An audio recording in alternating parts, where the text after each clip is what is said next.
بسم اللہ الرحمن الرحیم۔ السلام علیکم ورحمۃ اللہ۔ آج 21 جون 2020 مؤرخہ اتوار، درجہ نہم کلاس 9th نبستانی اردو، بہارستانی اردو اور اس کا بھی شعری حصہ۔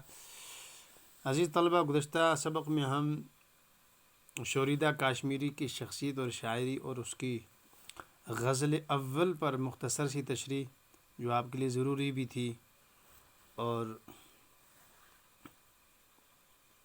کافی بھی تھی، وہ کی گئی ہے۔ امید آپ نے اس کو قلم بند کیا ہوگا۔ تو آج کی دوسری غزل دیکھیے، دوسری غزل آپ کے سامنے ہے، جلوہ بے حجاب نے مارا۔ کتاب کھولیے گا، کتاب کا صفحہ نمبر 129 ہے، اور پردہ لاجواب نے مارا، یہ اس کا مطلع ہے۔ اور دیکھیے اس میں آخر میں مقطع بھی ہے، ظلمتوں کو جہاں کی شوریدہ جلوہ آن جناب نے مارا۔ اس کے کل اشعار 5 ہیں۔ پہلے شعر میں شاعر نے کہا کہ جلوہ بے حجاب نے مارا، پردہ لاجواب نے مارا۔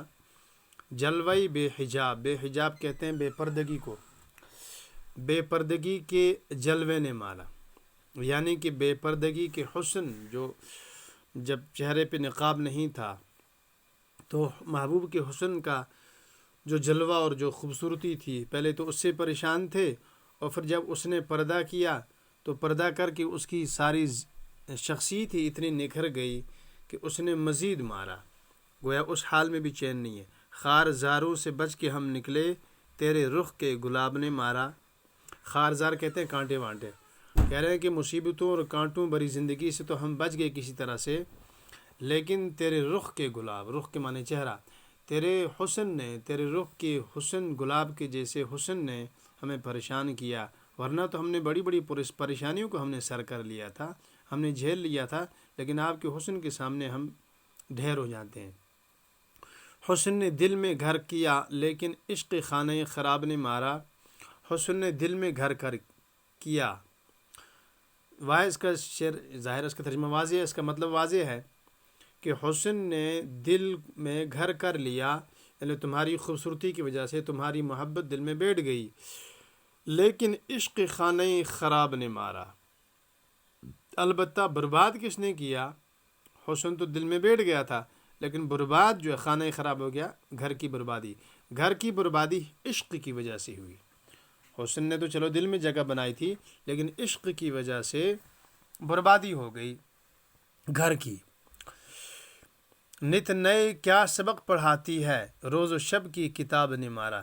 یہ ایک نیا مضمون ہے، اس سے ہٹ کر، گزشتہ شعروں کی سے ہٹ کر کہتا ہے کہ نت نئے ہو گئے، نئے کیا سبق پڑھاتی ہے۔ کیا چیز؟ اس شعر کو سمجھنے کے، مصرے کو سمجھنے کے لیے دوسرا شعر ضروری ہے، دوسرا مصرع، یعنی کہ روز و شب کی کتاب نے مارا۔ اور روز دن کو کہتے ہیں، شب رات کو کتاب، زندگی کی کتاب، یعنی کہ زندگی ایک کتاب کی مانند ہے جس کا ہر ورق وہ 24 گھنٹے اور ہر صفحہ اس کی ایک رات ہے، ایک صفحہ اس کا دن ہے۔ اس طرح سے ہر ورق پلٹتے جاؤ تو زندگی کی کتاب بنتی ہے۔ جتنے جتنے زندگی کے ایام گزرتے رہیں گے، دن گزرتے رہیں گے، رات اور دن کا سلسلہ گزرتا رہے گا، اتنے اتنے تجربات انسان کو حاصل ہوتے ہیں۔ تو جتنے جتنے تجربات انسان کو حاصل ہوتے ہیں، اتنے اتنے سبق ملتے ہیں، اور اس کتاب کے اس سبق نے ہمیں مارا۔ سمجھ میں آ گئی بات؟ یعنی کتاب سبق سکھلاتی ہے، اور ہماری زندگی کتاب ہے، اور اس کتاب کی جو اوراق ہیں وہ رات اور دن کا 24 گھنٹے کا سلسلہ ہے۔ اس طرح سے زندگی کا سلسلہ جو ایام کے ساتھ بڑھتا رہا، عمر بڑھتی رہی، تو اس سے سبق حاصل ہوا، لیکن اسی کتاب نے ہمیں مارا، چونکہ نئے نئے تجربات ہوئے، نئے نئے مصائب کا سامنا کرنا پڑا۔ اس طرح سے حالات جتنے آتے گئے، عمر جتنی بڑھتی گئی، اتنی اتنی زندگی نے بور کیا، اتنا اتنا زندگی نے تھکایا۔ ظلمتوں کو جہاں کی شوریدہ جلوہ آن جناب نے مارا۔ آن جناب سے مراد شاعر کی اگر رسول اللہ صلی اللہ علیہ وسلم کی ذاتی گرامی ہے، جیسا کہ کاتب نے آن جناب کے اوپر صاد کا نشان بنا کے اشارہ کیا ہے، تو پھر اس کا شعر کا مضمون گزشتہ اشعار سے الگ ہوگا مقطع کا، اور اس کا مطلب یہ ہے کہ جہاں کی منی دنیا کائنات کو جب آپ صلی اللہ علیہ وسلم تشریف نہیں لائے تھے، تاریکیوں نے اور کفر اور شرک اور بدعتوں اور ناانصافیوں اور نابرابریوں کے ہنگامے نے گھیر رکھا تھا، دبا کر رکھا تھا، برباد کر دیا تھا اور اندھیرا کر دیا تھا۔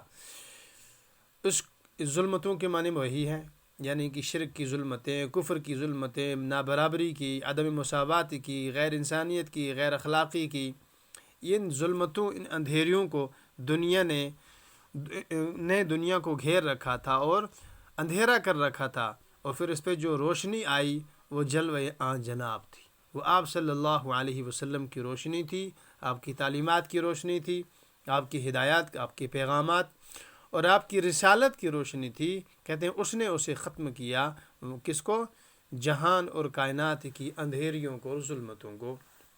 یہ مقطع ہے۔ دیکھیے عزیز طلباء، اس میں آپ نے آگے خود دیکھنی ہے توضیحات، کتاب کی توضیحات، اس کو آپ خود دیکھ لیجئے گا، بہت آسان سی یہ بات اس میں سمجھائی گئی ہے، اس کو آپ دیکھ لیجئے گا، ضرور دیکھیے گا اس کو کتاب میں آپ۔ آگے چلیے، سوالات۔ شاعر نے دریائے فرات کو بے فیض کیوں بتلایا؟ بالکل اسی وجہ سے بتلایا چونکہ دریائے فرات کربلا کی سرزمین کے پاس سے گزرتا ہے، اور کربلا کی سرزمین کے پاس میں دریا ہونے کے باوجود وہاں کا اس وقت کا قافلہ حق حضرت حسین اور ان کے خانوادے کے لوگ، گھرانے کے لوگ، حضرت علی کے خاندان کے اور آل رسول صلی اللہ علیہ وسلم تقریباً 70-72 کو پانی نہیں ملا، 3 دن تک پیاسے رہے، تو معلوم ہوا کہ فیض نہیں تھا، اس کا فائدہ نہیں تھا۔ ورنہ عجیب بات ہے کہ پاس میں دریا ہو، لبے پانی، ایک انسان پیاسا تڑپتا رہے، بلکہ قافلہ، تو معلوم ہوا کہ بے فیض تھا وہ۔ شراب کو دھوکے اور فریب کے معنوں میں کیوں استعمال کیا جاتا ہے؟ شراب ویسے ریت کو کہتے ہیں، ظاہر ہے ریت جب دور سے نظر آتی ہے تو چمکتی نظر آتی ہے، لگتا ہے کہ شاید یہ سمندر ہے، شاید یہ پانی ہے، لیکن جتنے قریب انسان جاتا ہے تو وہ دور ہوتا چلا جاتا ہے، معلوم ہوتا ہے کہ اصل میں یہ ریت تھی، اس کی چمک تھی۔ تو فریب کے معنی دھوکا، اسی طرح سے انسان دھوکا ہی تو لگتا ہے شراب، جیسے کہ ریت سے کے ذرات سے، اس طریقے سے دھوکا فریب سے بھی۔ روز و شب کی کتاب سے مراد کیا ہے؟ روز و شب کی کتاب سے مراد ہے زندگی، گزرنے والی عمر رفتہ یا عمر رواں۔ شاعر کے نزدیک ظلمتوں کو کس نے مارا؟ شاعر کے نزدیک ظلمتوں کو، بلکہ شاعر کے نزدیک کی بات نہیں ہے، ہر عقل والے انسان کے نزدیک ظلمتوں کو اگر کسی شخصیت نے مارا ہے تو وہ خاتم الانبیاء محمد عربی صلی اللہ علیہ وسلم کی ذات اقدس ہے۔ بہر صورت طلبہ، یہ آپ نے سوالات دیکھی اور آپ نے غزل کی تشریح دیکھی، اس کو قلم بند کیجیے گا۔ انشاءاللہ کل کے سبق میں ہم شہریار، جو ہمارے اس مضمون کا، ہمارے سلسلے کا ایک شاعر ہے، ان سلسلے میں گفتگو ہوگی انشاءاللہ، اور آگے چل کر کل کا سبق ہوگا۔ امید ہے کہ آپ نے آج کا کام ضرور کیا ہوگا۔ السلام علیکم۔